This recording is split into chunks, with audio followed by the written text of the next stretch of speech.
Welcome to Module 3 of Men and Masculinities. The theme of this module of our class this semester is cowboys and dudes. So, while recording this video to introduce it, I'm attempting to follow a three-part piece of advice from John Wayne. Talk low, talk slow, and don't say too much.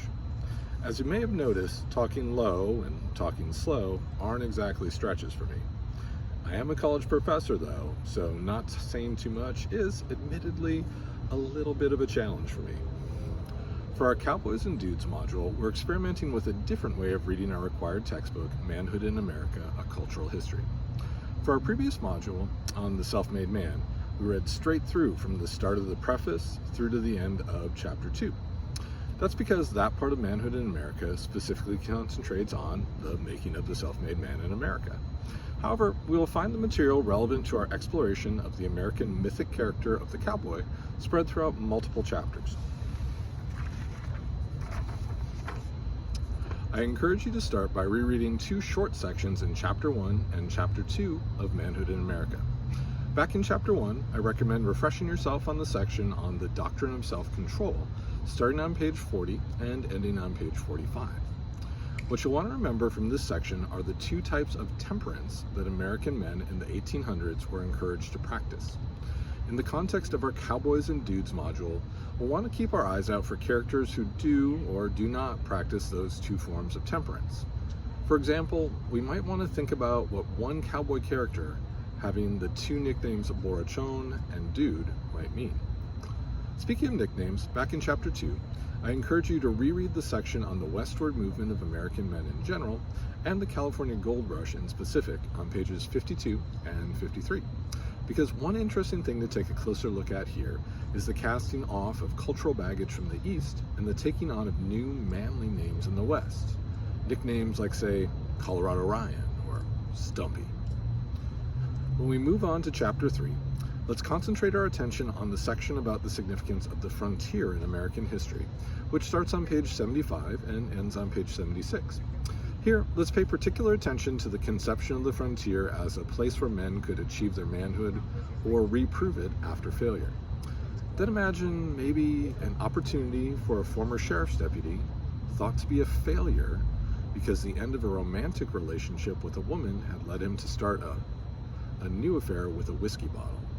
An opportunity for him to reprove his manhood. But the section at the heart of our third module is the one specifically concerning cowboys in Chapter 4 of Manhood in America, which starts on page 127 and continues through page 131.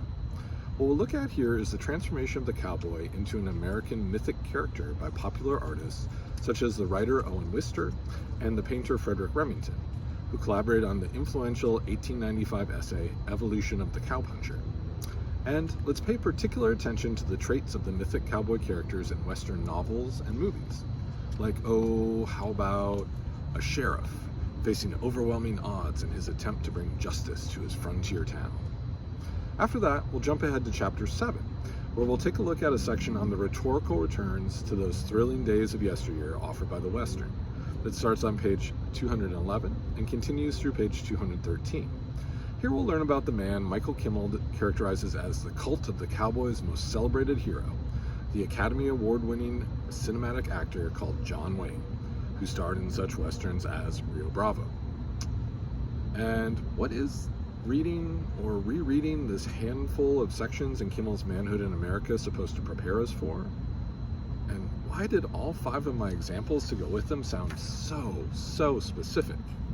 Because what we're preparing for is watching and writing about one specific film, the 1959 Western Rio Bravo, starring John Wayne as Sheriff John T. Chance, and Dean Martin, Ricky Nelson, and Walter Brennan as his trio of deputies nicknamed Dude, Colorado Ryan, and Stumpy.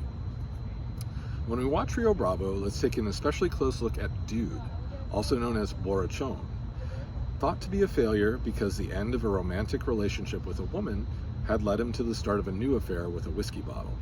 And think about the opportunity for him to reprove his manhood through the events in the movie. I've worked with our Cerritos College Library to license Rio Bravo for you and your classmates to watch for free on a streaming service. You'll find the link in the materials for Module 3, and you'll be able to log in to watch the movie through our streaming film library with your Cerritos College username and password. To start our third module, though, we'll learn a little bit about a word that Kimmel does not take a close look at in Manhood in America, dude. First, let's watch the video, The Evolution of Dude, by Erica Okrent and Sean O'Neill. Then, let's read the article, You've Come a Long Way, Dude, by Richard Hill. Both of these sources trace the changes in the meaning of the word dude throughout American history. So they should help us understand what it meant, say, in the Old West at the end of the 1800s, as opposed to, say, on the West Coast at the end of the 1900s. And if you want to know why that's a significant distinction for us to be able to make this semester in Men and Masculinities, well, you'll need to stick around until our fifth module. Maybe, by then, I'll be better able to follow that don't say too much part of John Wayne's advice.